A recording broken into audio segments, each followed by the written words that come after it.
The Little Prince. Written and illustrated by Antoine de Saint Exupery. Translated from the French by Catherine Woods.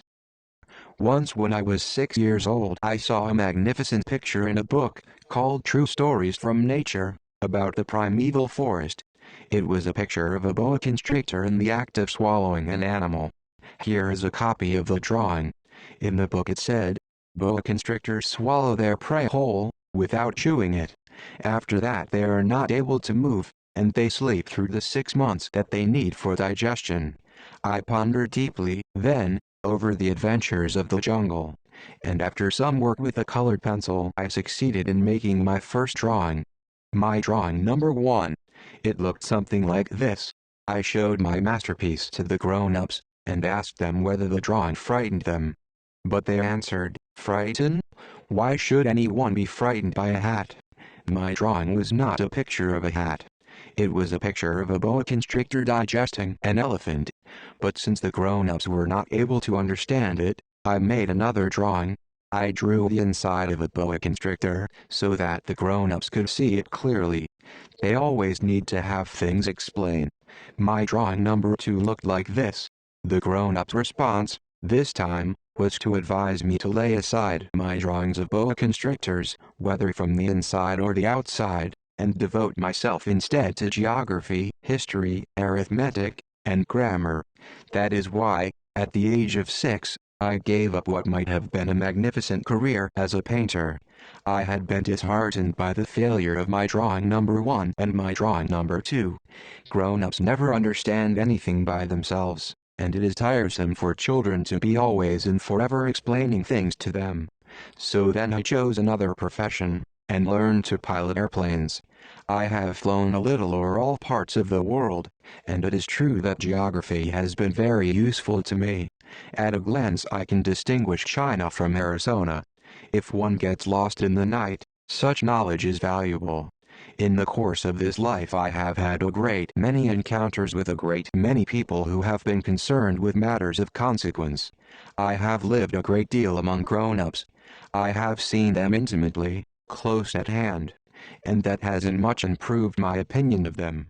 Whenever I met one of them who seemed to me at all clear-sighted, I tried the experiment of showing him my drawing number 1, which I have always kept. I would try to find out, so, if this was a person of true understanding. But, whoever it was, he, or she, would always say, "That is a hat." Then I would never talk to that person about boa constrictors, or primeval forests, or stars. I would bring myself down to his level. I would talk to him about bridge, and golf, and politics, and neckties, and the grown-up would be greatly pleased to have met such a sensible man. So I lived my life alone, without anyone that I could really talk to, until I had an accident with my plane in the desert of Sahara, 6 years ago. Something was broken in my engine, and as I had with me neither a mechanic nor any passengers, I set myself to attempt the difficult repairs all alone. It was a question of life or death for me. I had scarcely enough drinking water to last a week. The first night, then, I went to sleep on the sand, 1,000 miles from any human habitation. I was more isolated than a shipwrecked sailor on a raft in the middle of the ocean. Thus you can imagine my amazement, at sunrise, when I was awakened by an odd little voice. It said, "If you please, draw me a sheep." What? Draw me a sheep? I jumped to my feet, completely thunderstruck. I blinked my eyes hard.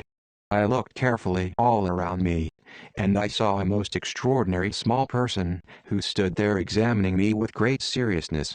Here you may see the best portrait that, later, I was able to make of him.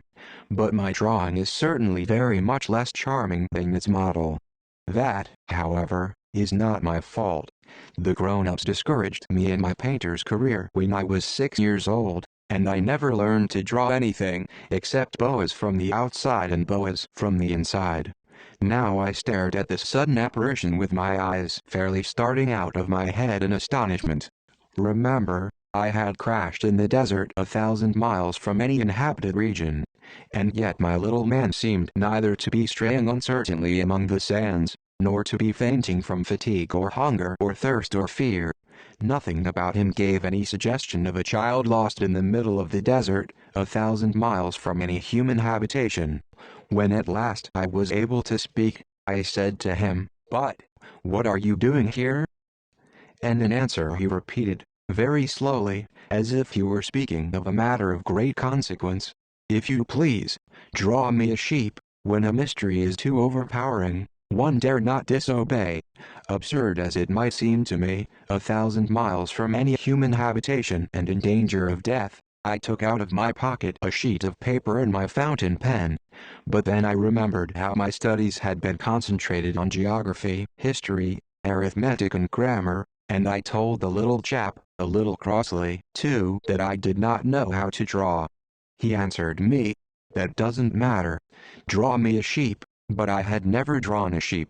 So I drew for him one of the two pictures I had drawn so often. It was that of the boa constrictor from the outside, and I was astounded to hear the little fellow greet it with, "No, no, no. I do not want an elephant inside a boa constrictor. A boa constrictor is a very dangerous creature, and an elephant is very cumbersome.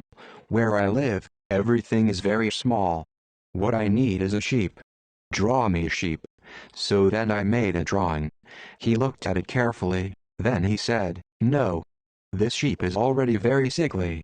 Make me another." So I made another drawing. My friend smiled gently and indulgently. "You see yourself," he said, "that this is not a sheep. This is a ram. It has horns." So then I did my drawing over once more. But it was rejected too, just like the others. "This one is too old. I want a sheep that will live a long time." By this time my patience was exhausted, because I was in a hurry to start taking my engine apart. So I tossed off this drawing, and I threw out an explanation with it. "This is only his box. The sheep you asked for is inside." I was very surprised to see a light break over the face of my young judge. "That is exactly the way I wanted it. Do you think that this sheep will have to have a great deal of grass?" "Why? Because where I live everything is very small, there will surely be enough grass for him," I said. "It is a very small sheep that I have given you." He bent his head over the drawing. "Not so small that, look, he has gone to sleep." And that is how I made the acquaintance of the little prince. It took me a long time to learn where he came from. The little prince, who asked me so many questions, never seemed to hear the ones I asked him. It was from words dropped by chance that, little by little, everything was revealed to me. The first time he saw my airplane, for instance, "I shall not draw my airplane. That would be much too complicated for me," he asked me. "What is that object?" "That is not an object. It flies. It is an airplane. It is my airplane." And I was proud to have him learn that I could fly. He cried out, "Then, what? You dropped down from the sky?" "Yes," I answered modestly. "Oh, that is funny." And the little prince broke into a lovely peal of laughter, which irritated me very much. I like my misfortunes to be taken seriously. Then he added, "So you, too, come from the sky? Which is your planet?" At that moment I caught a gleam of light in the impenetrable mystery of his presence, and I demanded, abruptly, "Do you come from another planet?" But he did not reply. He tossed his head gently, without taking his eyes from my plane. "It is true that on that you can't have come from very far away," and he sank into a reverie, which lasted a long time. Then, taking my sheep out of his pocket, he buried himself in the contemplation of his treasure. You can imagine how my curiosity was aroused by this half-confidence about the other planets. I made a great effort, therefore, to find out more on this subject. "My little man, where do you come from? What is this, where I live, of which you speak? Where do you want to take your sheep?" After a reflective silence he answered, "The thing that is so good about the box you have given me is that at night he can use it as his house." "That is so.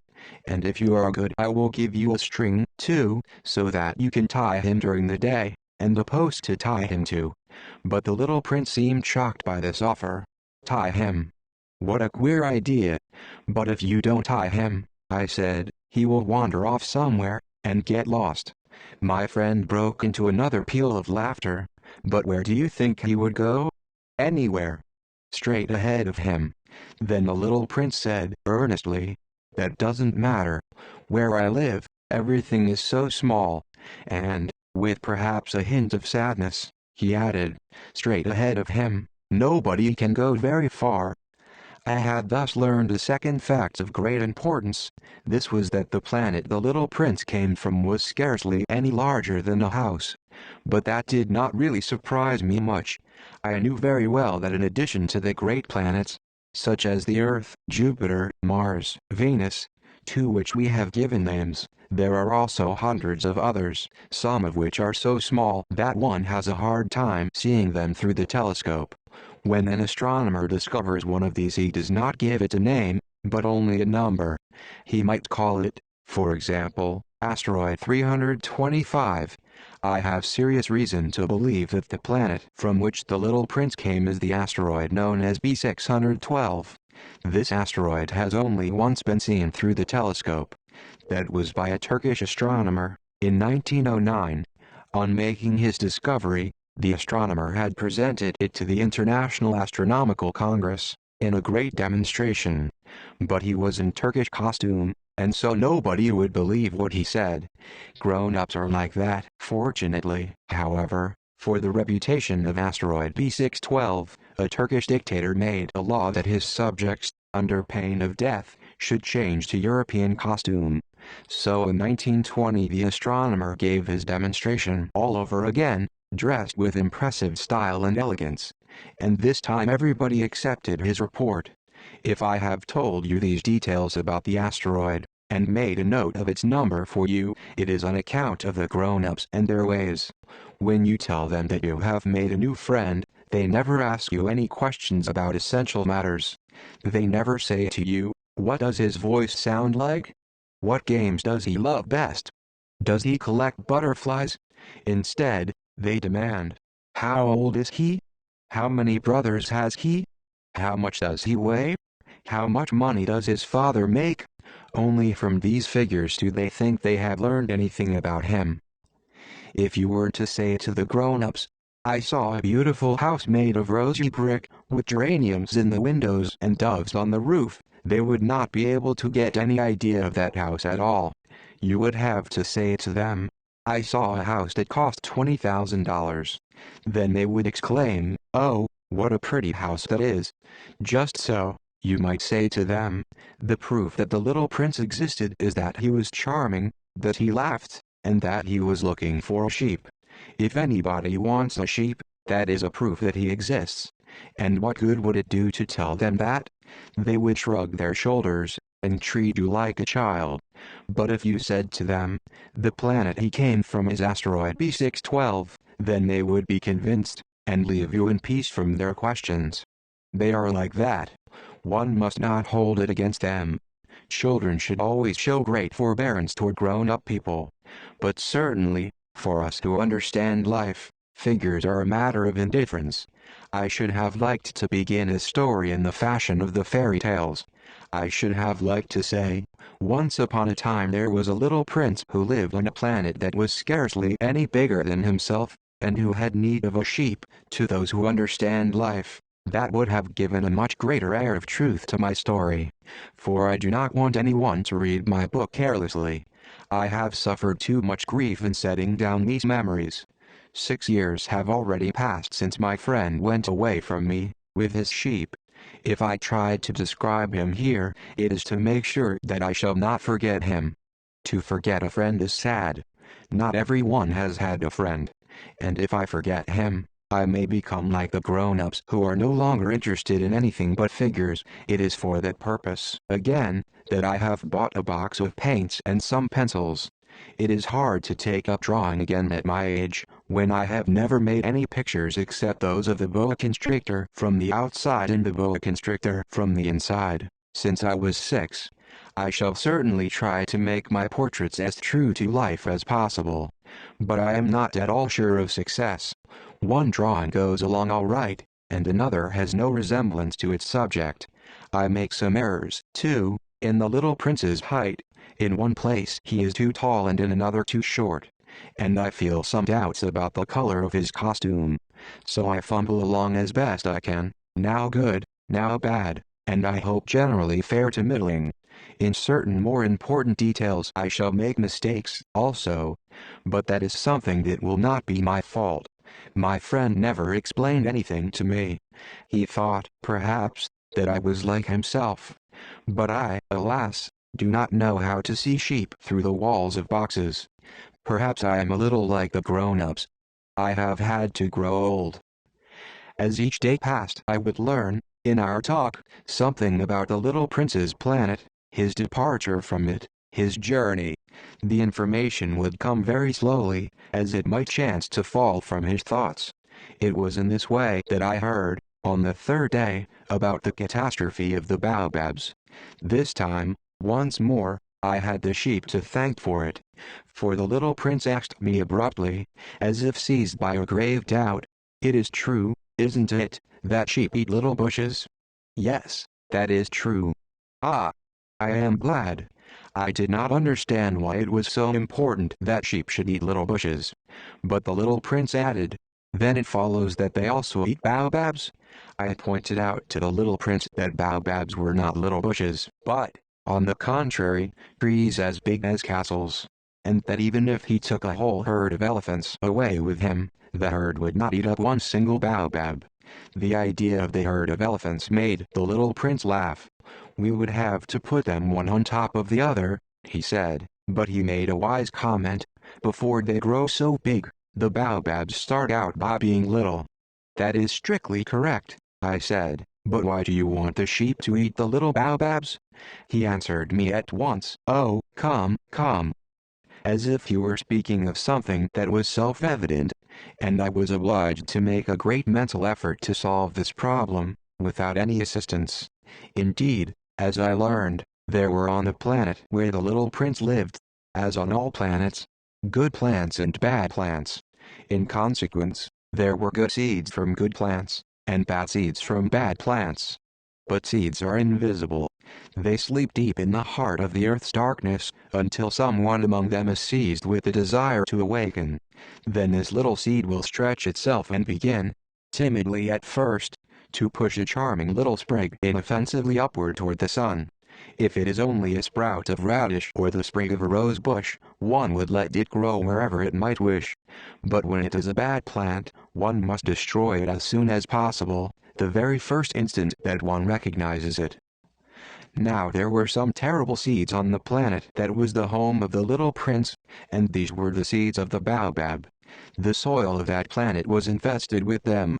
A baobab is something you will never, never be able to get rid of if you attend to it too late. It spreads over the entire planet. It bores clear through it with its roots. And if the planet is too small, and the baobabs are too many, they split it in pieces. "It is a question of discipline," the little prince said to me later on. "When you've finished your own toilet in the morning, then it is time to attend to the toilet of your planet. Just so, with the greatest care, you must see to it that you pull up regularly all the baobabs, at the very first moment when they can be distinguished from the rose bushes which they resemble so closely in their earliest youth. It is very tedious work," the little prince added, "but very easy. And one day he said to me, 'You ought to make a beautiful drawing, so that the children where you live can see exactly how all this is. That would be very useful to them if they were to travel some day. Sometimes,' he added, 'there is no harm in putting off a piece of work until another day. But when it is a matter of baobabs, that always means a catastrophe.' I knew a planet that was inhabited by a lazy man. He neglected 3 little bushes, so, as the little prince described it to me, I have made the drawing of that planet. I do not much like to take the tone of a moralist. But the danger of the baobabs is so little understood, and such considerable risks would be run by anyone who might get lost on an asteroid, that for once I am breaking through my reserve. Children, I say plainly, watch out for the baobabs. My friends, like myself, have been skirting this danger for a long time, without ever knowing it, and so it is for them that I have worked so hard over this drawing.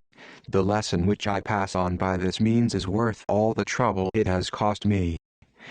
Perhaps you will ask me, why are there no other drawing in this book as magnificent and impressive as this drawing of the baobabs?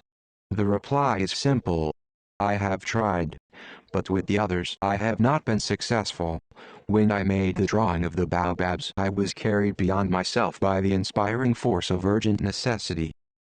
Oh, little prince, bit by bit I came to understand the secrets of your sad little life. For a long time you had found your only entertainment in the quiet pleasure of looking at the sunset. I learned that new detail on the morning of the 4th day, when you said to me, I am very fond of sunsets. Come, let us go look at a sunset now. But we must wait, I said. Wait? For what? For the sunset. We must wait until it is time. At first you seemed to be very much surprised. And then you laughed to yourself. You said to me, I am always thinking that I am at home. Just so. Everybody knows that when it is noon in the United States, the sun is setting over France. If you could fly to France in 1 minute, you could go straight into the sunset, right from noon. Unfortunately, France is too far away for that. But on your tiny planet, my little prince, all you need do is move your chair a few steps.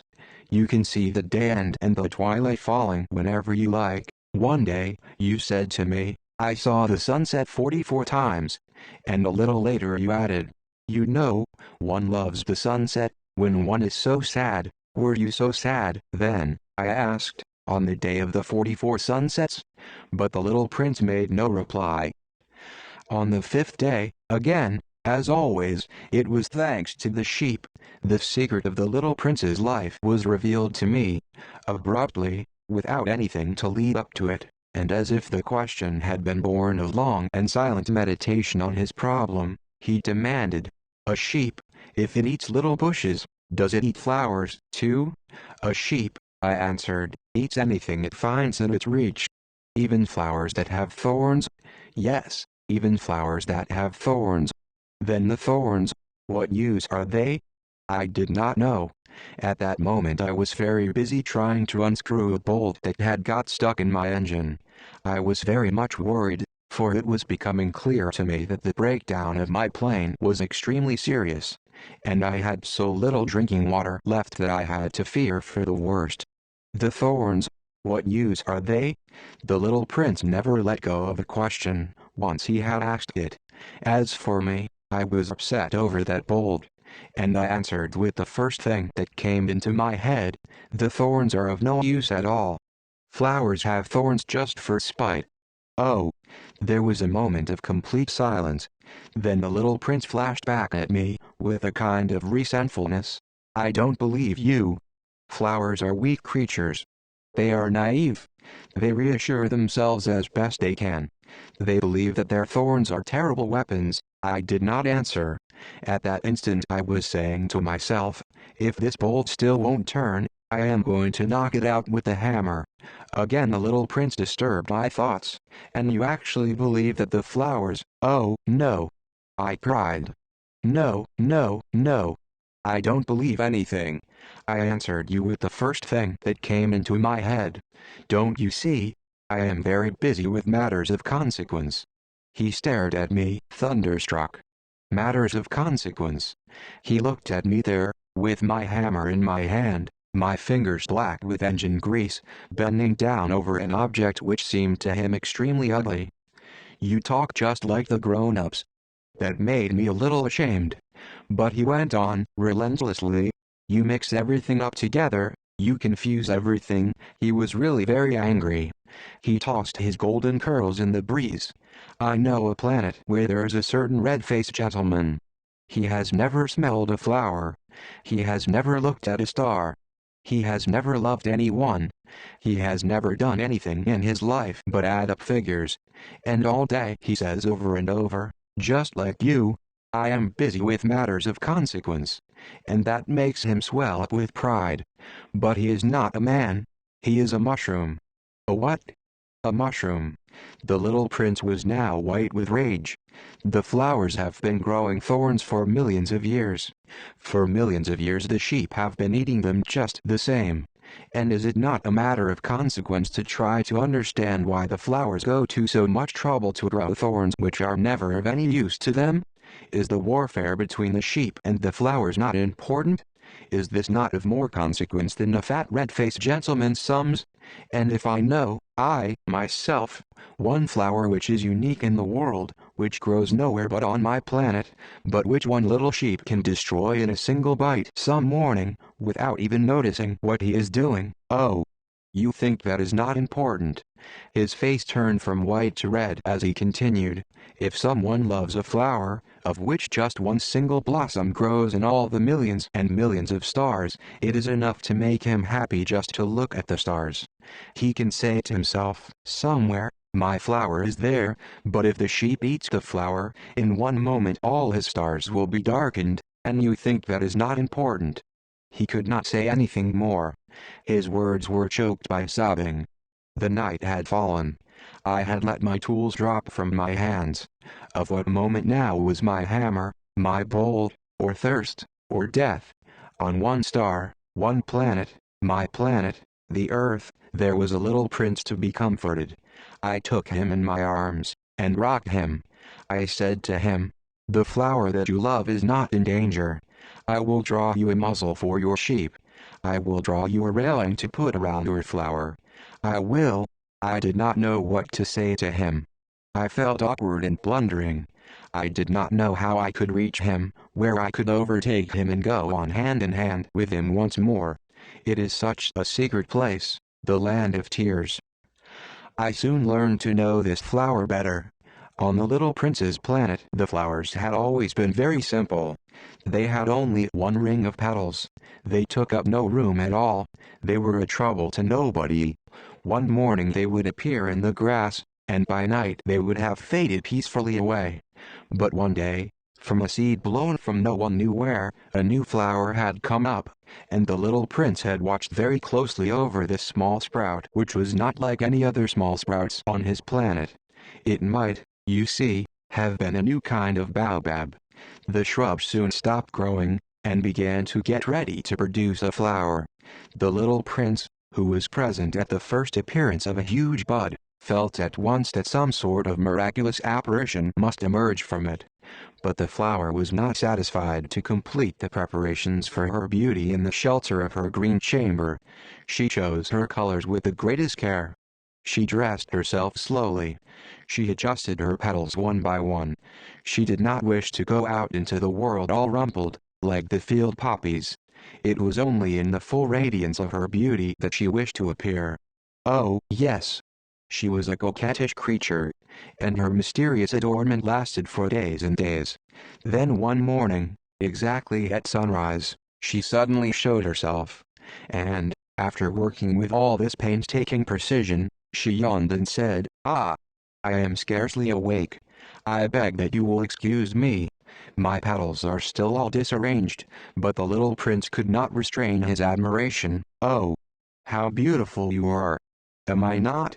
The flower responded, sweetly. "And I was born at the same moment as the sun." The little prince could guess easily enough that she was not any too modest. But how moving, and exciting, she was. "I think it is time for breakfast," she added an instant later. "If you would have the kindness to think of my needs." And the little prince, completely abashed, went to look for a sprinkling can of fresh water. So, he tended the flower. So, too, she began very quickly to torment him with her vanity, which was, if the truth be known, a little difficult to deal with. One day, for instance, when she was speaking of her 4 thorns, she said to the little prince, "Let the tigers come with their claws." "There are no tigers on my planet," the little prince objected. "And, anyway, tigers do not eat weeds." "I am not a weed," the flower replied, sweetly. "Please excuse me, I am not at all afraid of tigers," she went on, "but I have a horror of drafts. I suppose you wouldn't have a screen for me?" "A horror of drafts? That is bad luck, for a plant," remarked the little prince. and added to himself, "This flower is a very complex creature. At night I want you to put me under a glass globe. It is very cold where you live, in the place I came from." But she interrupted herself at that point. She had come in the form of a seed. She could not have known anything of any other worlds. Embarrassed over having let herself be caught on the verge of such a naive untruth, she coughed 2 or 3 times, in order to put the little prince in the wrong. "The screen? I was just going to look for it when you spoke to me." Then she forced her cough a little more so that he should suffer from remorse just the same. So the little prince, in spite of all the goodwill that was inseparable from his love, had soon come to doubt her. He had taken seriously words which were without importance, and it made him very unhappy. "I ought not to have listened to her," he confided to me one day. "One never ought to listen to the flowers. One should simply look at them and breathe their fragrance. Mine perfumed all my planet, but I did not know how to take pleasure in all her grace. This tale of claws, which disturbed me so much, should only have filled my heart with tenderness and pity." And he continued his confidences. "The fact is that I did not know how to understand anything. I ought to have judged by deeds and not by words. She cast her fragrance and her radiance over me. I ought never to have run away from her. I ought to have guessed all the affection that lay behind her poor little stratagems. Flowers are so inconsistent. But I was too young to know how to love her. I believe that for his escape he took advantage of the migration of a flock of wild birds. On the morning of his departure, he put his planet in perfect order. He carefully cleaned out his active volcanoes. He possessed 2 active volcanoes, and they were very convenient for heating his breakfast in the morning. He also had 1 volcano that was extinct. But, as he said, one never knows. So he cleaned out the extinct volcano, too. If they are well cleaned out, volcanoes burn slowly and steadily, without any eruptions. Volcanic eruptions are like fires in a chimney. On our Earth we are obviously much too small to clean out our volcanoes. That is why they bring no end of trouble upon us. The little prince also pulled up, with a certain sense of dejection, the last little shoots of the baobabs. He believed that he would never want to return. But on this last morning all these familiar tasks seemed very precious to him.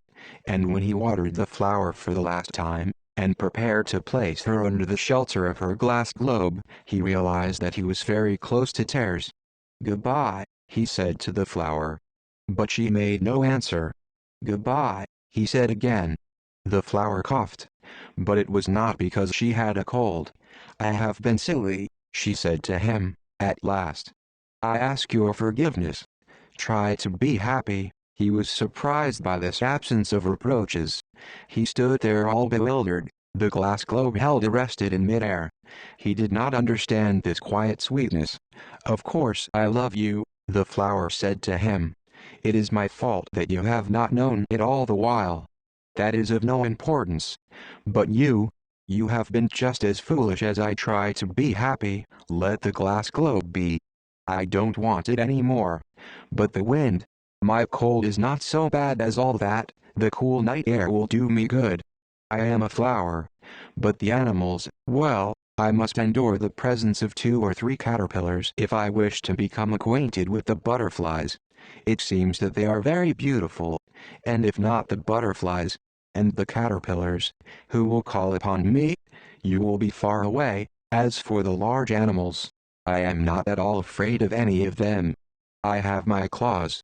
And, naively, she showed her 4 thorns. Then she added, "Don't linger like this. You have decided to go away. Now go." For she did not want him to see her crying. She was such a proud flower. He found himself in the neighborhood of the asteroids 325, 326, 327, 328, 329, and 330. He began, therefore, by visiting them, in order to add to his knowledge. The first of them was inhabited by a king.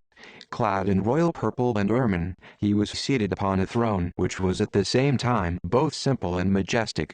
"Ah! Here is a subject," exclaimed the king, when he saw the little prince coming. And the little prince asked himself, how could he recognize me when he had never seen me before? He did not know how the world is simplified for kings. To them, all men are subjects. Approach, so that I may see you better, said the king, who felt consumingly proud of being at last a king over somebody. The little prince looked everywhere to find a place to sit down, but the entire planet was crammed and obstructed by the king's magnificent ermine robe. So he remained standing upright, and, since he was tired, he yawned. It is contrary to etiquette to yawn in the presence of a king, the monarch said to him. I forbid you to do so. I can't help it. I can't stop myself, replied the little prince, thoroughly embarrassed. I have come on a long journey, and I have had no sleep. Ah, then, the king said. I order you to yawn. It is years since I have seen anyone yawning. Yawns, to me, are objects of curiosity. Come, now. Yawn again. It is an order. That frightens me, I cannot, any more, murmured the little prince, now completely abashed. Hum. Hum. Replied the king. Then I order you sometimes to yawn and sometimes to. He sputtered a little, and seemed vexed. For what the king fundamentally insisted upon was that his authority should be respected. He tolerated no disobedience. He was an absolute monarch. But, because he was a very good man, he made his orders reasonable. If I ordered a general, he would say, by way of example, if I ordered a general to change himself into a seabird, and if the general did not obey me, that would not be the fault of the general. It would be my fault. May I sit down? Came now a timid inquiry from the little prince. I order you to do so, the king answered him, and majestically gathered in a fold of his ermine mantle. But the little prince was wondering. The planet was tiny. Over what could this king really rule? Sire, he said to him, I beg that you will excuse my asking you a question. I order you to ask me a question, the king hastened to assure him. Sire, over what do you rule? Over everything, said the king, with magnificent simplicity. Over everything? The king made a gesture, which took in his planet, the other planets, and all the stars. Over all that? Asked the little prince. Over all that, the king answered. For his rule was not only absolute, it was also universal. And the stars obey you? Certainly they do, the king said. They obey instantly. I do not permit insubordination. Such power was a thing for the little prince to marvel at. If he had been master of such complete authority, he would have been able to watch the sunset, not 44 times in one day, but 72, or even 800, or even 200 times, without ever having to move his chair. And because he felt a bit sad as he remembered his little planet which he had forsaken, he plucked up his courage to ask the king a favor. I should like to see a sunset. Do me that kindness, order the sun to set. If I ordered a general to fly from one flower to another like a butterfly, or to write a tragic drama, or to change himself into a seabird, and if the general did not carry out the order that he had received, which one of us would be in the wrong? The king demanded. The general, or myself? You, said the little prince firmly. Exactly. One must require from each one the duty which each one can perform, the king went on. Accepted authority rests first of all on reason. If you ordered your people to go and throw themselves into the sea, they would rise up in revolution. I have the right to require obedience because my orders are reasonable. Then my sunset? The little prince reminded him, for he never forgot a question once he had asked it. You shall have your sunset. I shall command it. But, according to my science of government, I shall wait until conditions are favorable. When will that be? Inquired the little prince. Hum. Hum, replied the king, and before saying anything else he consulted a bulky almanac. Hum. Hum. That will be that will be this evening about 20 minutes to 8, and you will see how well I am obeyed. The little prince yawned. He was regretting his lost sunset, and then, too, he was already beginning to be a little bored. "I have nothing more to do here," he said to the king, "so I shall set out on my way again." "Do not go," said the king, who was very proud of having a subject. "Do not go. I will make you a minister." "Minister of what?" "Minister of justice. But there is nobody here to judge." "We do not know that," the king said to him. "I have not yet made a complete tour of my kingdom. I am very old. There is no room here for a carriage, and it tires me to walk." "Oh, but I have looked already," said the little prince, turning around to give one more glance to the other side of the planet. On that side, as on this, there was nobody at all. "Then you shall judge yourself," the king answered. "That is the most difficult thing of all. It is much more difficult to judge oneself than to judge others. If you succeed in judging yourself rightly, then you are indeed a man of true wisdom." "Yes," said the little prince, "but I can judge myself anywhere. I do not need to live on this planet." "Hum, hum," said the king. "I have good reason to believe that somewhere on my planet there is an old rat. I hear him at night. You can judge this old rat. From time to time you will condemn him to death. Thus his life will depend on your justice. But you will pardon him on each occasion, for he must be treated thriftily. He is the only one we have." "I," replied the little prince, "do not like to condemn anyone to death. And now I think I will go on my way." "No," said the king. But the little prince, having now completed his preparations for departure, had no wish to grieve the old monarch. "If your majesty wishes to be promptly obeyed," he said, "he should be able to give me a reasonable order. He should be able, for example, to order me to be gone by the end of 1 minute. It seems to me that conditions are favorable." As the king made no answer, the little prince hesitated a moment. Then, with a sigh, he took his leave. "I make you my ambassador," the king called out hastily. He had a magnificent air of authority. "The grown-ups are very strange," the little prince said to himself, as he continued on his journey. 11. The second planet was inhabited by a conceited man. "Ah! Ah! I am about to receive a visit from an admirer," he exclaimed from afar, when he first saw the little prince coming. For, to conceited men, all other men are admirers. "Good morning," said the little prince. "That is a queer hat you are wearing." "It is a hat for salutes," the conceited man replied. "It is to raise and salute when people acclaim me. Unfortunately, nobody at all ever passes this way." "Yes," said the little prince, who did not understand what the conceited man was talking about. "Clap your hands, one against the other," the conceited man now directed him. The little prince clapped his hands. The conceited man raised his hat in a modest salute. "This is more entertaining than the visit to the king," the little prince said to himself. And he began again to clap his hands, one against the other. The conceited man again raised his hat in salute. After 5 minutes of this exercise the little prince grew tired of the game's monotony. "And what should one do to make the hat come down?" he asked. But the conceited man did not hear him. Conceited people never hear anything but praise. "Do you really admire me very much?" he demanded of the little prince. "What does that mean, admire?" "To admire means that you regard me as the handsomest, the best dressed, the richest, and the most intelligent man on this planet. But you are the only man on your planet. Do me this kindness. Admire me just the same."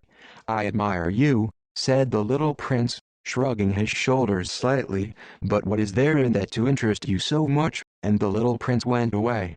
"The grown-ups are certainly very odd," he said to himself, as he continued on his journey. The next planet was inhabited by a tippler. This was a very short visit, but it plunged the little prince into deep dejection. "What are you doing there?" he said to the tippler, whom he found settled down in silence before a collection of empty bottles and also a collection of full bottles. "I am drinking," replied the tippler, with a lugubrious air. "Why are you drinking?" demanded the little prince. "So that I may forget," replied the tippler. "Forget what?" inquired the little prince, who already was sorry for him. "Forget that I am ashamed," the tippler confessed, hanging his head. Ashamed of what? Insisted the little prince, who wanted to help him. Ashamed of drinking. The tippler brought his speech to an end, and shut himself up in an impregnable silence. And the little prince went away, puzzled. The grown-ups are certainly very, very odd, he said to himself, as he continued on his journey. The fourth planet belonged to a businessman. This man was so much occupied that he did not even raise his head at the little prince's arrival. "Good morning," the little prince said to him. "Your cigarette has gone out. 3 and 2 make 5. 5 and 7 make 12. 12 and 3 make 15. Good morning. 15 and 7 make 22. 22 and 6 make 28. I haven't time to light it again. 26 and 5 make 31. Phew. Then that makes 501,622,731. 500 million what?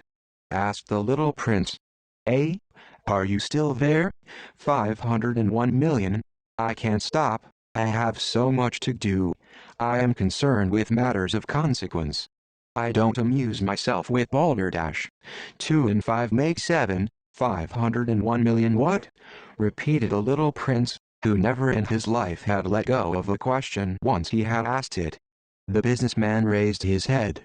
During the 54 years that I have inhabited this planet, I have been disturbed only 3 times. The first time was 22 years ago, when some giddy goose fell from goodness knows where. He made the most frightful noise that resounded all over the place, and I made 4 mistakes in my addition. The second time, 11 years ago, I was disturbed by an attack of rheumatism. I don't get enough exercise. I have no time for loafing. The third time, well, this is it. I was saying, then, 501 millions. Millions of what? The businessman suddenly realized that there was no hope of being left in peace until he answered this question. Millions of those little objects, he said, which one sometimes sees in the sky. Flies? Oh, no. Little glittering objects. Bees? Oh, no. Little golden objects that set lazy men to idle dreaming. As for me, I am concerned with matters of consequence. There is no time for idle dreaming in my life. Ah, you mean the stars? Yes, that's it. The stars. And what do you do with 500 millions of stars? 501,622,731. I am concerned with matters of consequence. I am accurate. And what do you do with these stars? What do I do with them? Yes. Nothing. I own them. You own the stars? Yes. But I have already seen a king who. Kings do not own, they reign over. It is a very different matter. And what good does it do you to own the stars? It does me the good of making me rich. And what good does it do you to be rich? It makes it possible for me to buy more stars, if any are discovered. This man, the little prince said to himself, reasons a little like my poor tippler. Nevertheless, he still had some more questions. How is it possible for one to own the stars? To whom do they belong? The businessman retorted peevishly. I don't know. To nobody.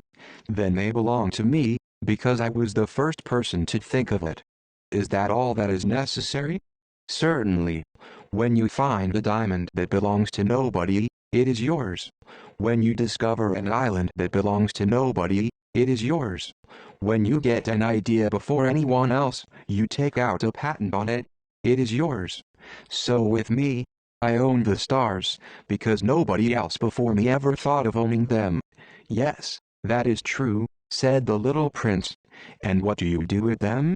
I administer them, replied the businessman. I count them and recount them. It is difficult.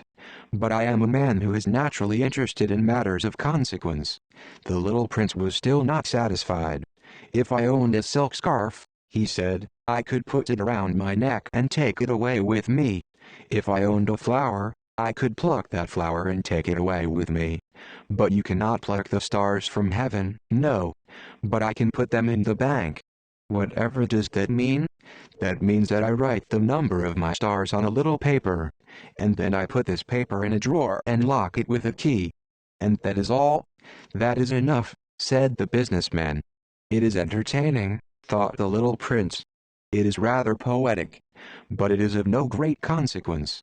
On matters of consequence, the little prince had ideas which were very different from those of the grown-ups. I myself own a flower, he continued his conversation with the businessman, which I water every day. I own 3 volcanoes, which I clean out every week, for I also clean out the one that is extinct. One never knows. It is of some use to my volcanoes, and it is of some use to my flower, that I own them. But you are of no use to the stars. The businessman opened his mouth, but he found nothing to say in answer. And the little prince went away. The grown-ups are certainly altogether extraordinary, he said simply, talking to himself as he continued on his journey. The 5th planet was very strange. It was the smallest of all. There was just enough room on it for a street lamp and a lamplighter. The little prince was not able to reach any explanation of the use of a street lamp and a lamplighter, somewhere in the heavens, on a planet which had no people, and not one house. But he said to himself, nevertheless, it may well be that this man is absurd. But he is not so absurd as the king, the conceited man, the businessman, and the tippler, for at least his work has some meaning. When he lights his street lamp, it is as if he brought one more star to life, or one flower. When he puts out his lamp, he sends the flower, or the star, to sleep. That is a beautiful occupation, and since it is beautiful, it is truly useful. When he arrived on the planet, he respectfully saluted the lamplighter. Good morning. Why have you just put out your lamp? Those are the orders, replied the lamplighter. Good morning. What are the orders? The orders are that I put out my lamp. Good evening. And he lighted his lamp again. But why have you just lighted it again? Those are the orders, replied the lamplighter. I do not understand, said the little prince. There is nothing to understand, said the lamplighter. Orders are orders. Good morning. And he put out his lamp. Then he mopped his forehead with a handkerchief decorated with red squares. I follow a terrible profession. In the old days it was reasonable. I put the lamp out in the morning, and in the evening I lighted it again. I had the rest of the day for relaxation and the rest of the night for sleep. And the orders have been changed since that time? The orders have not been changed, said the lamplighter. That is the tragedy. From year to year the planet has turned more rapidly and the orders have not been changed. Then what? Asked the little prince. Then, the planet now makes a complete turn every minute, and I no longer have a single second for repose. Once every minute I have to light my lamp and put it out. That is very funny. A day lasts only 1 minute, here where you live. It is not funny at all, said the lamplighter.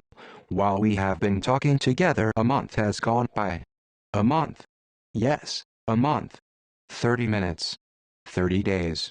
Good evening. And he lighted his lamp again. As the little prince watched him, he felt that he loved this lamplighter who was so faithful to his orders. He remembered the sunsets which he himself had gone to seek, in other days, merely by pulling up his chair, and he wanted to help his friend. You know, he said, I can tell you a way you can rest whenever you want to. I always want to rest, said the lamplighter. For it is possible for a man to be faithful and lazy at the same time. The little prince went on with his explanation. Your planet is so small that 3 strides will take you all the way around it. To be always in the sunshine, you need only walk along rather slowly. When you want to rest, you will walk, and the day will last as long as you like. That doesn't do me much good, said the lamplighter. The one thing I love in life is to sleep. Then you're unlucky, said the little prince. I am unlucky, said the lamplighter. Good morning. And he put out his lamp. That man, said the little prince to himself, as he continued farther on his journey, that man would be scorned by all the others. By the king, by the conceited man, by the tippler, by the businessman. Nevertheless, he is the only one of them all who does not seem to me ridiculous. Perhaps that is because he is thinking of something else besides himself. He breathed a sigh of regret, and said to himself, again, that man is the only one of them all whom I could have made my friend. But his planet is indeed too small. There is no room on it for two people. What the little prince did not dare confess was that he was sorry most of all to leave this planet, because it was blessed every day with 1440 sunsets. The sixth planet was 10 times larger than the last one. It was inhabited by an old gentleman who wrote voluminous books. "Oh, look, here is an explorer," he exclaimed to himself when he saw the little prince coming. The little prince sat down on the table and panted a little. He had already traveled so much and so far. "Where do you come from?" the old gentleman said to him. "What is that big book?" said the little prince. "What are you doing?" "I am a geographer," said the old gentleman. "What is a geographer?" asked the little prince. "A geographer is a scholar who knows the location of all the seas, rivers, towns, mountains, and deserts." "That is very interesting," said the little prince. "Here at last is a man who has a real profession."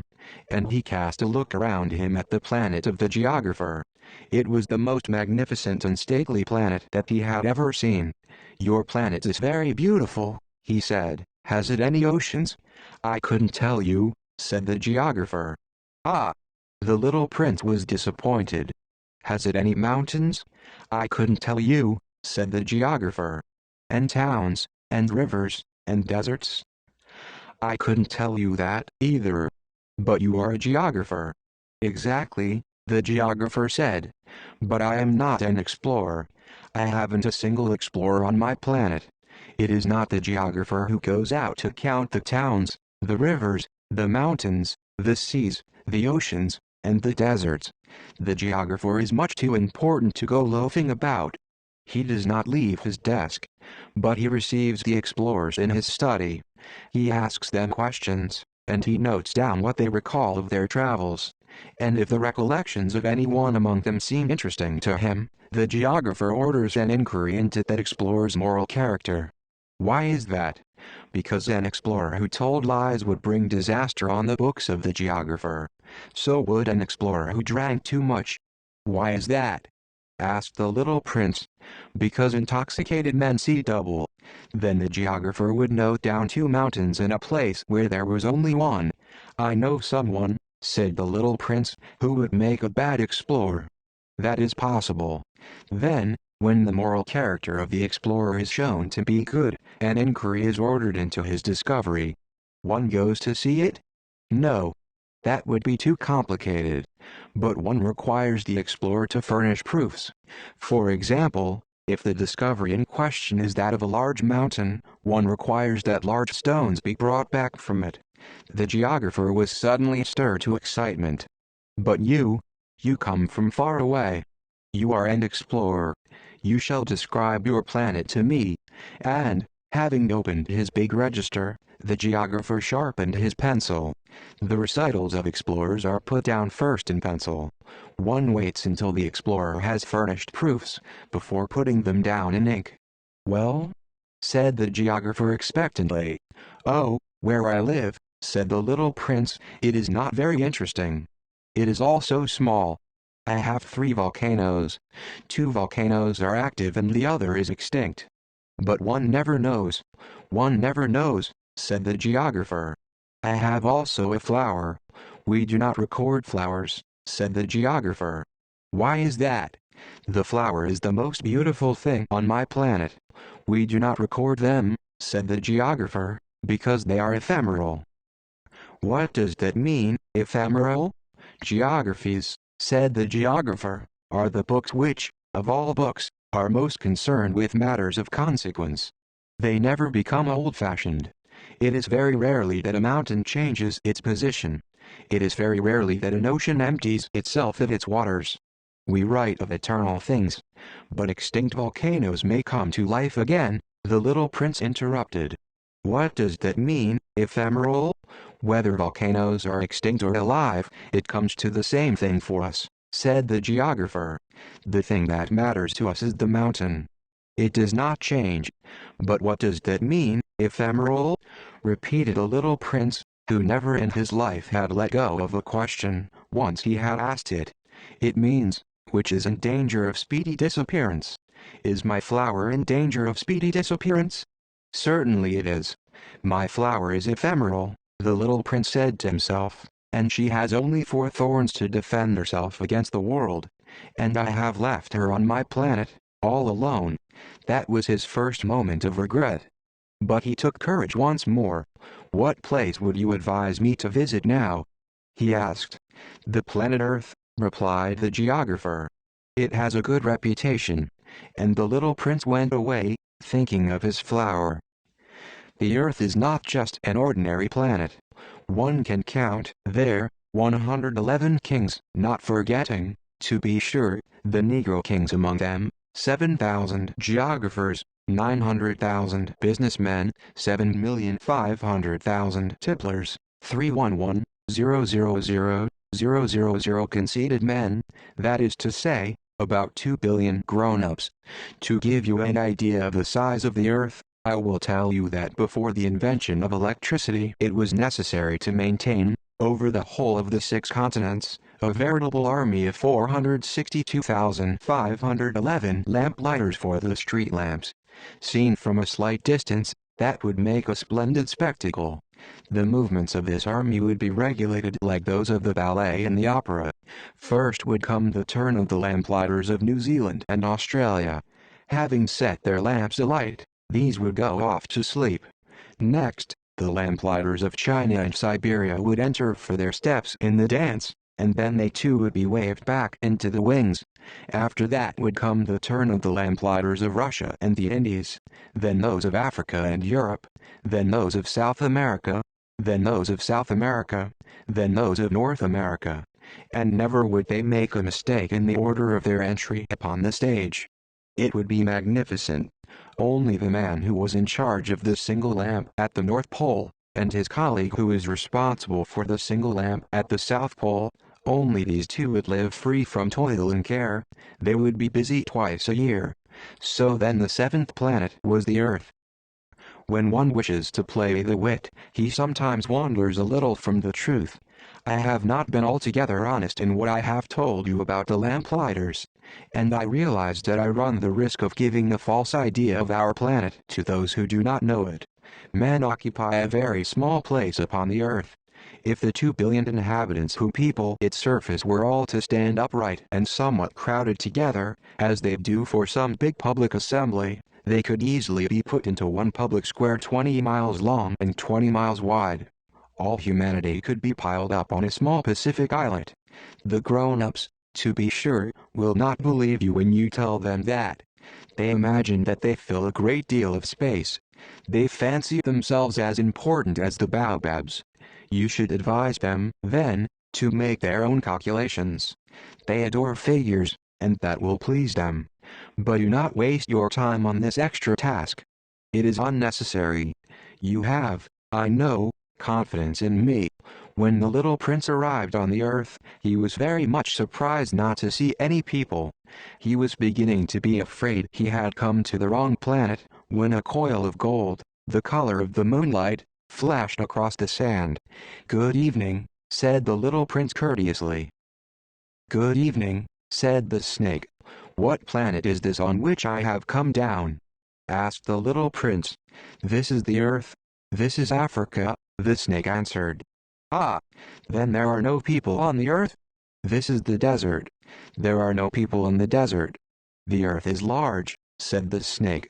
The little prince sat down on a stone, and raised his eyes toward the sky. "I wonder," he said, "whether the stars are set alight in heaven so that one day each one of us may find his own again. Look at my planet. It is right there above us. But how far away it is." "It is beautiful," the snake said. "What has brought you here?" "I have been having some trouble with a flower," said the little prince. "Ah," said the snake. And they were both silent. "Where are the men?"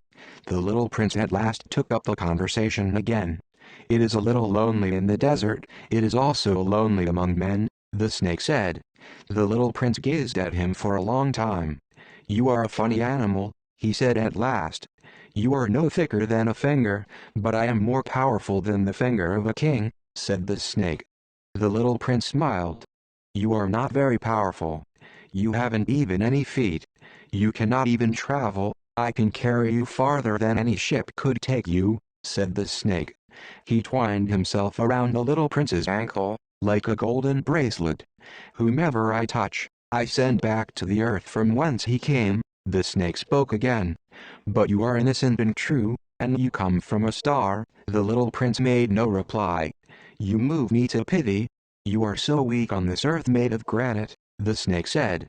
"I can help you, someday, if you grow too homesick for your own planet. I can." "Oh, I understand you very well," said the little prince. "But why do you always speak in riddles?" "I solve them all," said the snake. And they were both silent. The little prince crossed the desert and met with only one flower. It was a flower with 3 petals, a flower of no account at all. "Good morning," said the little prince. "Good morning," said the flower. "Where are the men?" the little prince asked, politely. The flower had once seen a caravan passing. "Men?" she echoed. "I think there are 6 or 7 of them in existence. I saw them, several years ago. But one never knows where to find them. The wind blows them away. They have no roots, and that makes their life very difficult." "Goodbye," said the little prince. "Goodbye," said the flower. After that, the little prince climbed a high mountain. The only mountains he had ever known were the 3 volcanoes, which came up to his knees, and he used the extinct volcano as a footstool. From a mountain as high as this one, he said to himself, "I shall be able to see the whole planet at one glance, and all the people," but he saw nothing, save peaks of rock that were sharpened like needles. "Good morning," he said courteously. "Good morning, good morning, good morning," answered the echo. "Who are you?" said the little prince. "Who are you? Who are you? Who are you?" answered the echo. "Be my friends." "I am all alone," he said. "I am all alone, all alone, all alone," answered the echo. "What a queer planet," he thought. "It is altogether dry, and altogether pointed, and altogether harsh and forbidding. And the people have no imagination. They repeat whatever one says to them. On my planet I had a flower. She always was the first to speak. But it happened that after walking for a long time through sand, and rocks, and snow, the little prince at last came upon a road. And all roads lead to the abodes of men. "Good morning," he said. He was standing before a garden, all abloom with roses. "Good morning," said the roses. The little prince gazed at them. They all looked like his flower. "Who are you?" he demanded, thunderstruck. "We are roses," the roses said. And he was overcome with sadness. His flower had told him that she was the only one of her kind in all the universe. And here were 5,000 of them, all alike, in one single garden. She would be very much annoyed, he said to himself, if she should see that. She would cough most dreadfully, and she would pretend that she was dying, to avoid being laughed at. And I should be obliged to pretend that I was nursing her back to life, for if I did not do that, to humble myself also, she would really allow herself to die. Then he went on with his reflections.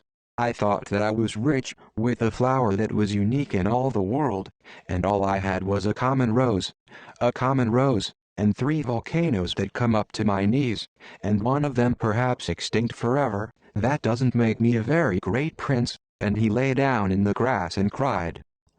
It was then that the fox appeared. "Good morning," said the fox. "Good morning," the little prince responded politely, although when he turned around he saw nothing.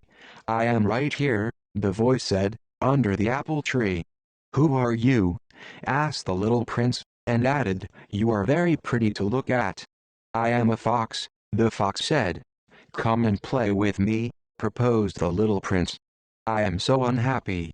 I cannot play with you," the fox said. "I am not tamed." "Ah, please excuse me," said the little prince. But, after some thought, he added, "What does that mean, tame? You do not live here," said the fox. "What is it that you are looking for?" "I am looking for men," said the little prince. "What does that mean, tame?" "Men," said the fox. "They have guns, and they hunt.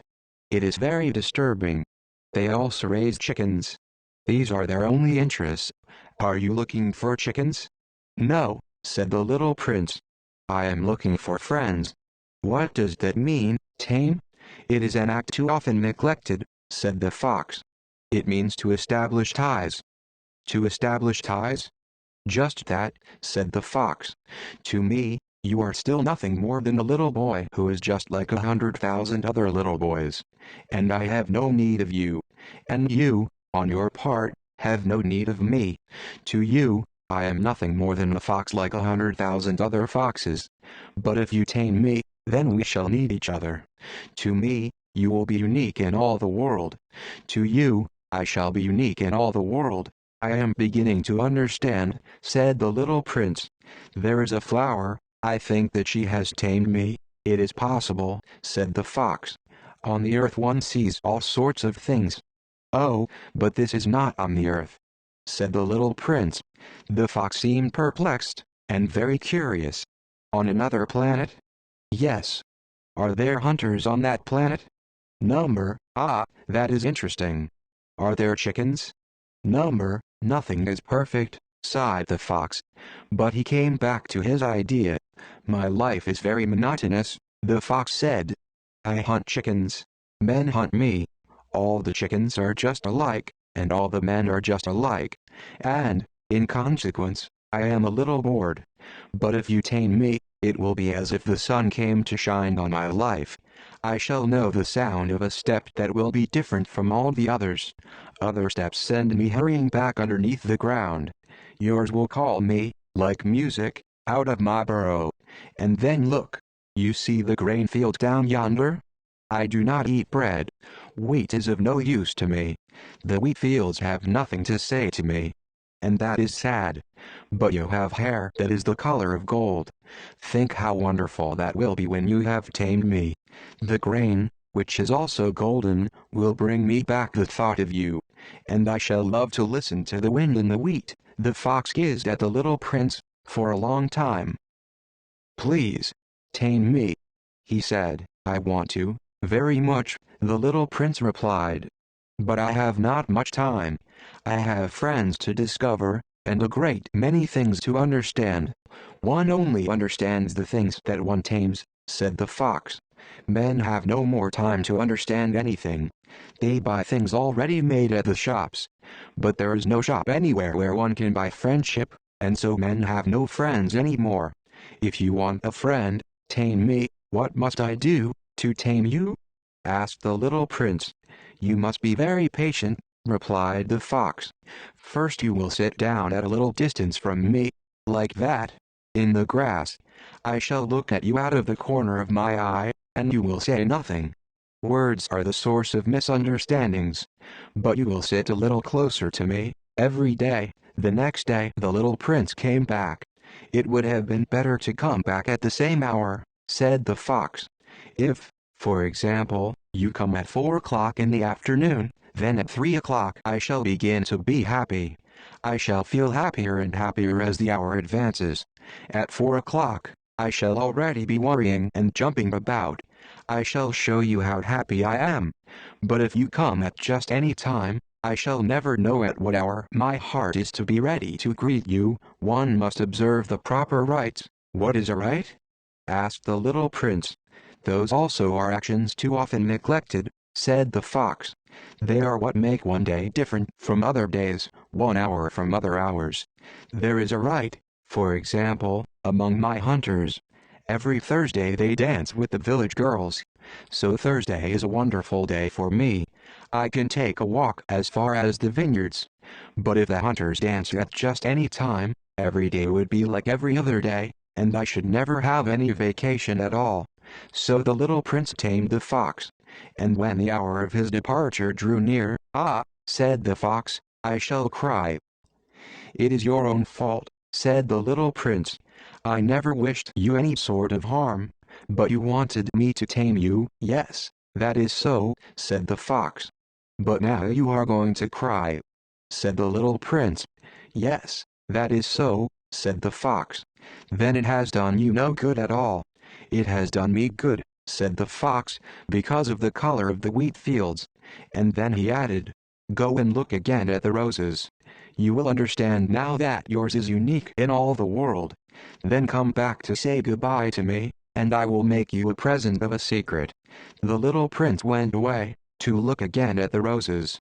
"You are not at all like my rose," he said. "As yet you are nothing. No one has tamed you, and you have tamed no one. You are like my fox when I first knew him. He was only a fox like 100,000 other foxes. But I have made him my friend, and now he is unique in all the world." And the roses were very much embarrassed. "You are beautiful, but you are empty," he went on. "One could not die for you. To be sure, an ordinary passerby would think that my rose looked just like you, the rose that belongs to me.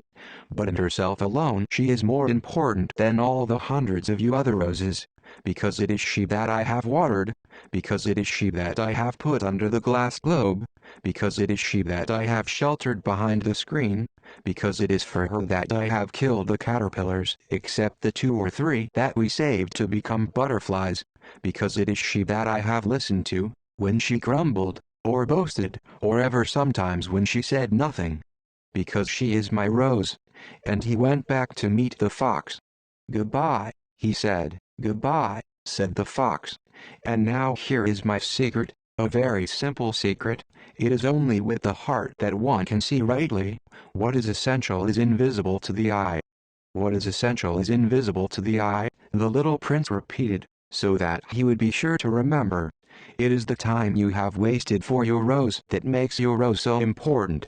"It is the time I have wasted for my rose," said the little prince, so that he would be sure to remember. "Men have forgotten this truth," said the fox. "But you must not forget it. You become responsible, forever, for what you have tamed. You are responsible for your rose. I am responsible for my rose," the little prince repeated, so that he would be sure to remember. "I sort out travelers, in bundles of 1,000, said the switchman. "I send off the trains that carry them, now to the right, now to the left."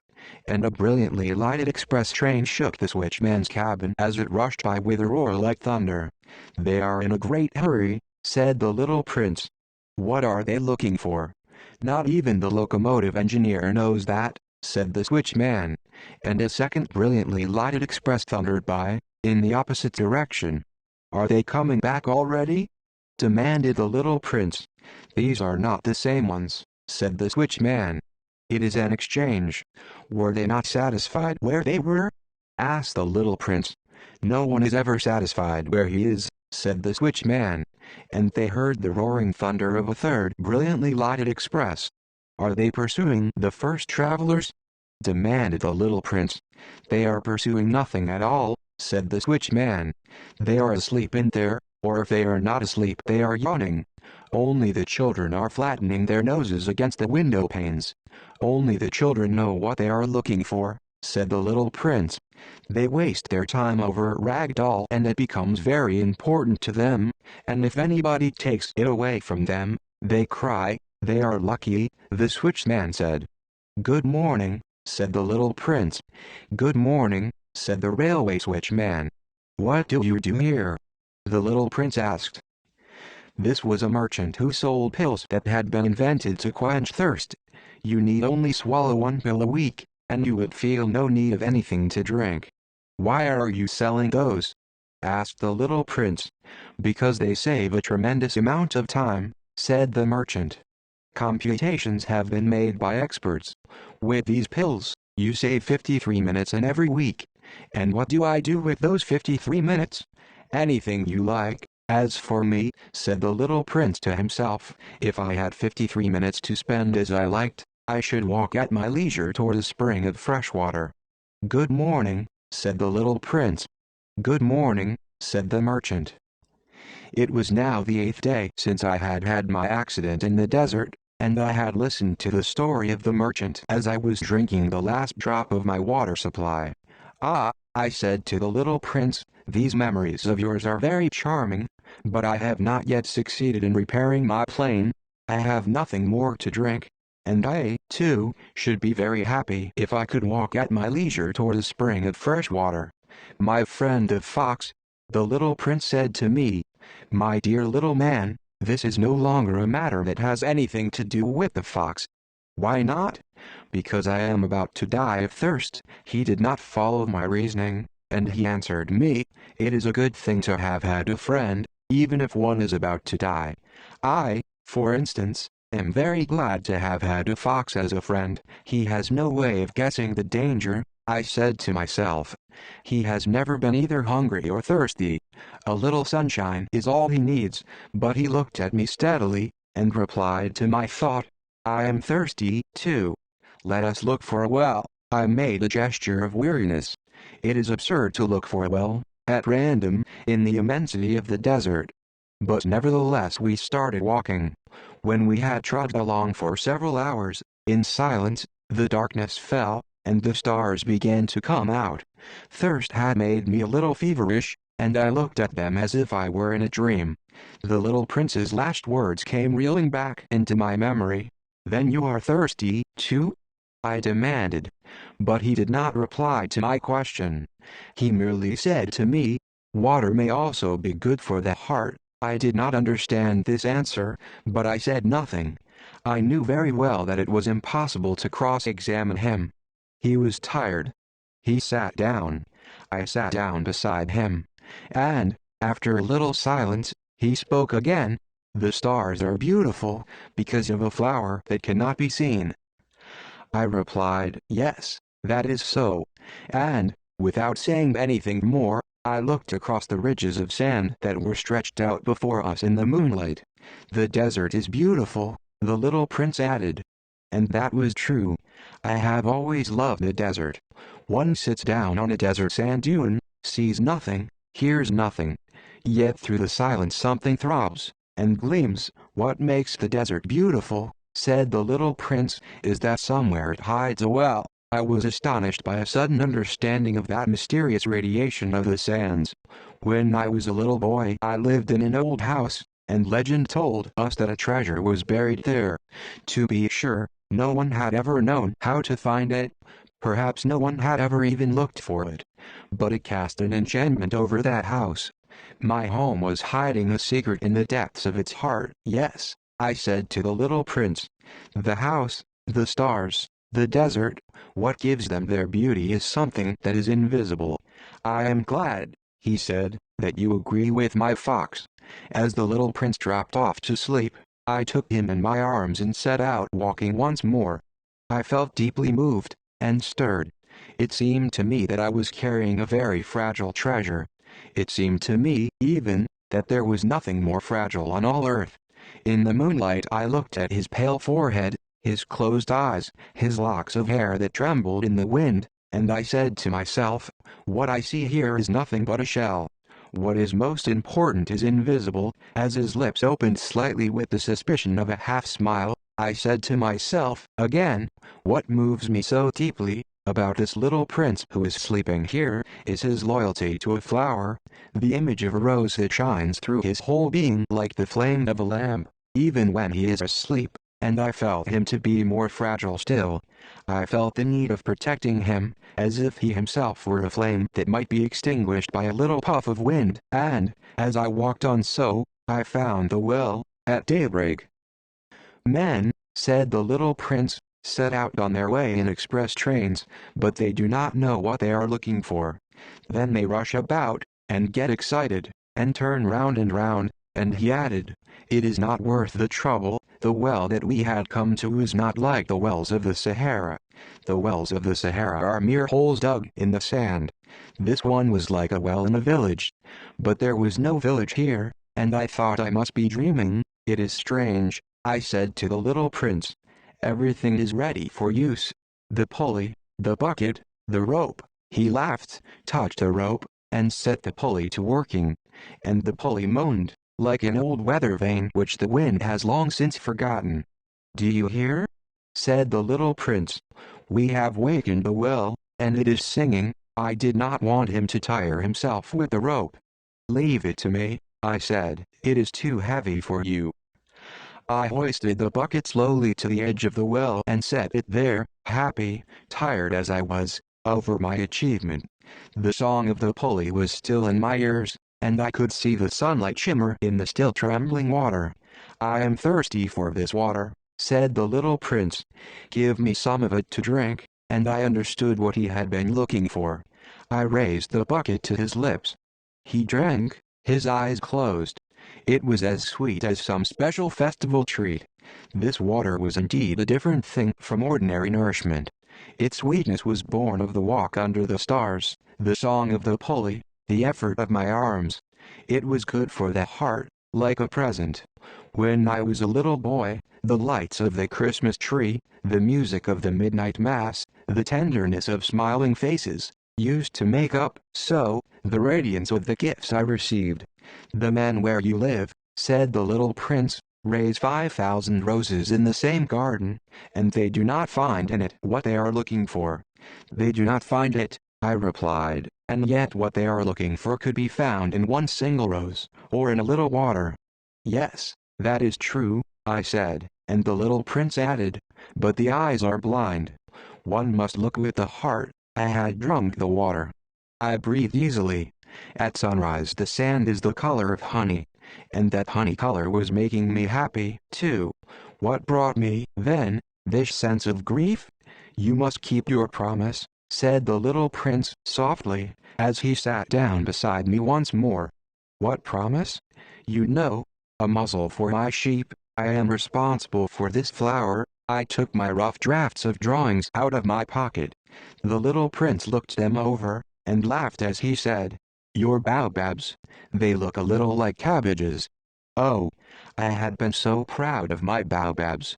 "Your fox, his ears look a little like horns, and they are too long." And he laughed again. "You are not fair, little prince," I said. "I don't know how to draw anything except boa constrictors from the outside and boa constrictors from the inside." "Oh, that will be all right," he said. "Children understand." So then I made a pencil sketch of a muzzle, and as I gave it to him my heart was torn. "You have plans that I do not know about," I said, but he did not answer me. He said to me, instead, "You know, my descent to the earth, tomorrow will be its anniversary." Then, after a silence, he went on, "I came down very near here." And he flushed. And once again, without understanding why, I had a queer sense of sorrow. One question, however, occurred to me. Then it was not by chance that on the morning when I first met you, a week ago, you were strolling along like that, all alone, 1,000 miles from any inhabited region? You were on your back to the place where you landed?" The little prince flushed again, and I added, with some hesitancy, "Perhaps it was because of the anniversary?" The little prince flushed once more. He never answered questions. "But when one flushes, does that not mean yes?" "Ah," I said to him, "I am a little frightened." But he interrupted me. "Now you must work. You must return to your engine. I will be waiting for you here. Come back tomorrow evening." But I was not reassured. I remembered the fox. One runs the risk of weeping a little if one lets himself be tamed. Beside the well there was the ruin of an old stone wall. When I came back from my work, the next evening, I saw from some distance away my little prince sitting on top of a wall, with his feet dangling. And I heard him say, "Then you don't remember. This is not the exact spot." Another voice must have answered him, for he replied to it, "Yes, yes. It is the right day, but this is not the place." I continued my walk toward the wall. At no time did I see or hear anyone. The little prince, however, replied once again, "Exactly. You will see where my track begins, in the sand. You have nothing to do but wait for me there. I shall be there tonight." I was only 20 meters from the wall, and I still saw nothing. After a silence the little prince spoke again. "You have good poison? You are sure that it will not make me suffer too long?" I stopped in my tracks, my heart torn asunder, but still I did not understand. "Now go away," said the little prince. "I want to get down from the wall." I dropped my eyes, then, to the foot of the wall, and I leaped into the air. There before me, facing the little prince, was one of those yellow snakes that take just 30 seconds to bring your life to an end.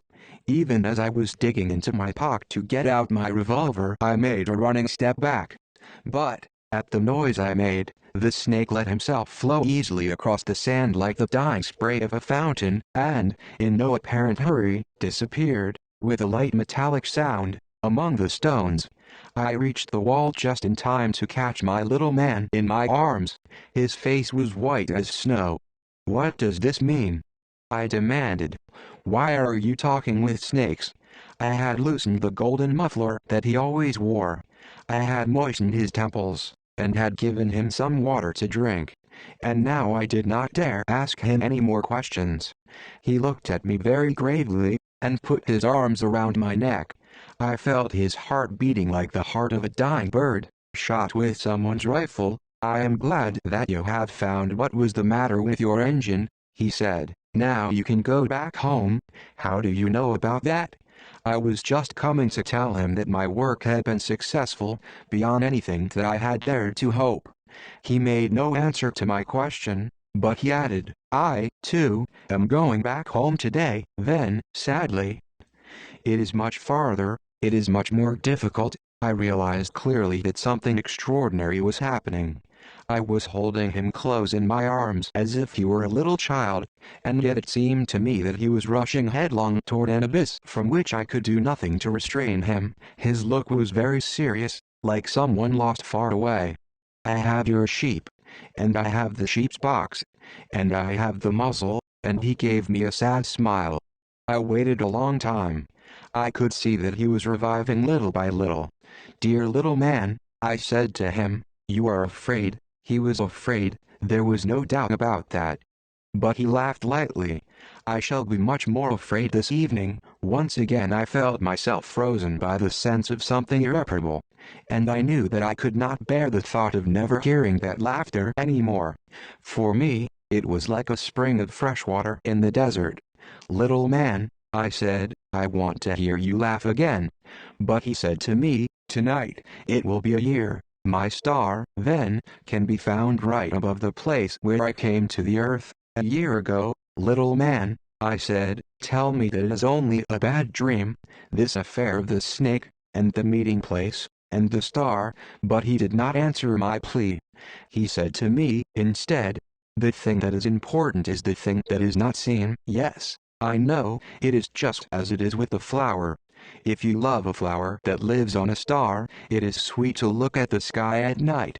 All the stars are abloom with flowers. Yes, I know, it is just as it is with the water.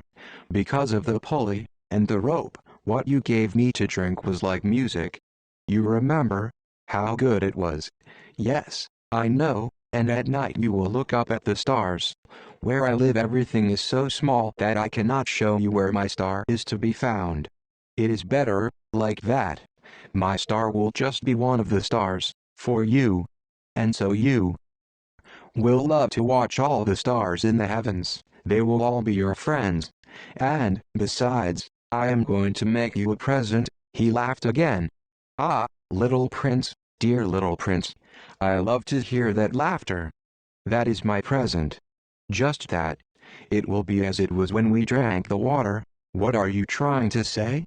"All men have the stars," he answered, "but they are not the same things for different people. For some, who are travelers, the stars are guides. For others they are no more than little lights in the sky. For others, who are scholars, they are problems. For my businessmen they are wealth. But all these stars are silent. You alone, will have the stars as no one else has them." "What are you trying to say?" "In one of the stars I shall be living. In one of them I shall be laughing. And so it will be as if all the stars were laughing when you look at the sky at night. You, only you, will have stars that can laugh." and he laughed again. And when your sorrow is comforted, time soothes all sorrows. You will be content that you have known me. You will always be my friend. You will want to laugh with me, and you will sometimes open your window, so, for that pleasure, and your friends will be properly astonished to see you laughing as you look up at the sky. Then you will say to them, yes, the stars always make me laugh. And they will think you are crazy. It will be a very shabby trick that I shall have played on you, and he laughed again. It will be as if, in place of the stars, I had given you a great number of little bells that knew how to laugh, and he laughed again. Then he quickly became serious. Tonight, you know, do not come. I shall not leave you, I said. I shall look as if I were suffering. I shall look a little as if I were dying. It is like that. Do not come to see that. It is not worth the trouble. I shall not leave you. But he was worried. I tell you, it is also because of the snake. He must not bite you. Snakes, they are malicious creatures. This one might bite you just for fun. I shall not leave you. But a thought came to reassure him. It is true that they have no more poison for a second bite. That night I did not see him set out on his way. He got away from me without making a sound. When I succeeded in catching up with him, he was walking along with a quick and resolute step. He said to me merely, "Ah, you are there," and he took me by the hand. But he was still worrying. "It was wrong of you to come. You will suffer. I shall look as if I were dead, and that will not be true." I said nothing. "You understand, it is too far. I cannot carry this body with me. It is too heavy." I said nothing. "But it will be like an old abandoned shell. There is nothing sad about old shells." I said nothing. He was a little discouraged, but he made one more effort. "You know, it will be very nice. I, too, shall look at the stars. All the stars will be wells with a rusty pulley. All the stars will pour out fresh water for me to drink." I said nothing. "That will be so amusing. You will have 500 million little bells, and I shall have 500 million springs of fresh water." And he too said nothing more, because he was crying. "Here it is. Let me go on by myself." And he sat down, because he was afraid. Then he said again, "You know, my flower, I am responsible for her. And she is so weak. She is so naive. She has 4 thorns, of no use at all, to protect herself against all the world." I too sat down, because I was not able to stand up any longer. "There now, that is all." He still hesitated a little. Then he got up. He took one step. I could not move. There was nothing but a flash of yellow close to his ankle. He remained motionless for an instant. He did not cry out. He fell as gently as a tree falls. There was not even any sound, because of the sand. And now 6 years have already gone by. I have never yet told this story. The companions who met me on my return were well content to see me alive. I was sad, but I told them, "I am tired." Now my sorrow was comforted a little. That is to say, not entirely. But I know that he did go back to his planet, because I did not find his body at daybreak. It was not such a heavy body, and at night I love to listen to the stars. It is like 500 million little bells, but there is one extraordinary thing. When I drew the muzzle for the little prince, I forgot to add the leather strap to it. He will never have been able to fasten it on his sheep. So now I keep wondering, what is happening on his planet? Perhaps the sheep has eaten the flower. At one time I say to myself, surely not. The little prince shuts his flower under her glass globe every night, and he watches over his sheep very carefully. Then I am happy. And there is sweetness in the laughter of all the stars. But at another time I say to myself, at some moment or other one is absent-minded, and that is enough. On some one evening he forgot the glass globe, or the sheep got out, without making any noise, in the night, and then the little bells are changed to tares. Here, then, is a great mystery. For you who also love the little prince, and for me, nothing in the universe can be the same if somewhere, we do not know where, a sheep that we never saw has. Yes or no? Eaten a rose, look up at the sky. Ask yourselves, is it yes or no? Has the sheep eaten the flower? And you will see how everything changes, and no grown-up will ever understand that this is a matter of so much importance. This is, to me, the loveliest and saddest landscape in the world. It is the same as that on the preceding page, but I have drawn it again to impress it on your memory. It is here that the little prince appeared on earth, and disappeared. Look at it carefully so that you will be sure to recognize it in case you travel someday to the African desert. And, if you should come upon this spot, please do not hurry on. Wait for a time, exactly under the star. Then, if a little man appears who laughs, who has golden hair and who refuses to answer questions, you will know who he is. If this should happen, please comfort me. Send me word that he has come back.